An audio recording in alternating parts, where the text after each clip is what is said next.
నమస్తే, నేను మీ శివకృష్ణ బోరాడ. కులం పేరు చెప్పి, మతం పేరు చెప్పి, ప్రాంతం పేరు చెప్పి వేరొకరి పట్ల ద్వేషాన్ని పెంచుకొని వేరొకరిని చంపడం, వేరొకరిని బాధ పెట్టడం ఇది పూర్తిగా రాక్షస లక్షణాలు. ఇలాంటివి ఎవ్వరు కూడా ఎంతమాత్రం అంగీకరించకూడదు. మనం ఏ మతంలో పుట్టినా, ఏ కులంలో పుట్టినా, ఏ ప్రాంతంలో పుట్టినా ప్రతి ఒక్కరి పట్ల కూడా సోదర భావాన్ని, ప్రేమ భావాన్ని ఎప్పుడైతే పెంచుకుంటామో అప్పుడే ఈ విశ్వమంతా కూడా శాంతియుతంగా ఉంటుందని చెప్పేసి స్వామి వివేకానంద లాంటి మహాత్ములు, అలానే అబ్దుల్ కలాం గారు లాంటి మహాత్ములు ఎందరో మనకు బోధించడం జరిగింది. 2 రోజుల క్రితం జరిగినటువంటి సంఘటన ఏదైతే ఉందో ఈ రోజున భారతదేశాన్ని మొత్తాన్ని కూడా దిగ్భ్రాంతికి గురి చేసింది. అలానే ప్రపంచం అంతా కూడా భారతదేశం వైపు చూస్తుంది. ఒక్క క్షణం ఆలోచించండి.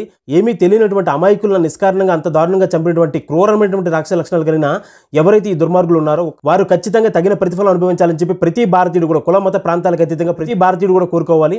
అలానే ఎవరైతే మరణించారో వారికి సద్గతి కలగాలని చెప్పి భగవంతుని ప్రార్థిద్దాం. అదేవిధంగా వారి కుటుంబానికి ధైర్యం చేకూర్చే విధంగా వారికి అన్ని విధాలుగా అండదండగా ఉండాలని చెప్పి ప్రభుత్వాన్ని మనస్ఫూర్తిగా కోరుకుందాం.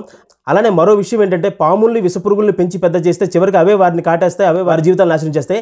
ఎవరైతే ఇలాంటి దుర్మార్గులు, ఎవరైతే ఇలాంటి రాక్షసులు పెంచి పోషిస్తున్నారో ఖచ్చితంగా ఏదో ఒక రోజున కర్మ అనేది తగిన ప్రతిఫలాన్ని ఖచ్చితంగా చూపిస్తుంది. కాబట్టి వారి చేతిలోనే ఎవరైతే పెంచి పోషించారో ఖచ్చితంగా వారే నాశనం అవుతారు, అందులో ఎటువంటి సందేహం లేదు. అలానే కులమత ప్రాంతాలకు, రాజకీయాలకు, భాషకు అన్నింటికి కూడా అతీతంగా ఈ యొక్క ఉగ్రదాడిని ప్రతి ఒక్కరు కూడా ఖచ్చితంగా ఖండించి తీరాలి. అలానే ఎవరైతే ఈ దుర్మార్గపు ఆలోచనలు ఉన్నాయో వారందరినీ కూడా పూర్తిగా వ్యతిరేకించి తీరాలి. అలానే మరో విషయం ఏంటంటే, ప్రతి మతంలో కూడా మంచి వాళ్ళు ఉంటారు, చెడ్డ వాళ్ళు ఉంటారు. మనందరం కూడా గుర్తుపెట్టుకోవాల్సింది ఏంటంటే, తప్పు చేసిన వాడు మన మతమైనా సరే, పరమతమైనా సరే ఖచ్చితంగా ఖండించి తీరాలి, అందులో ఎటువంటి సందేహం లేదు.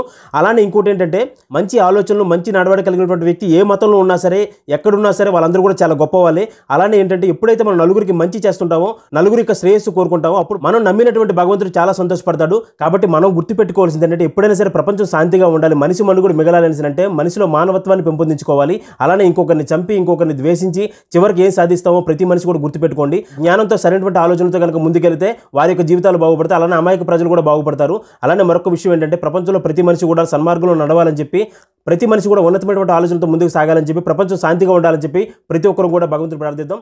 ధన్యవాదాలు. జై హింద్.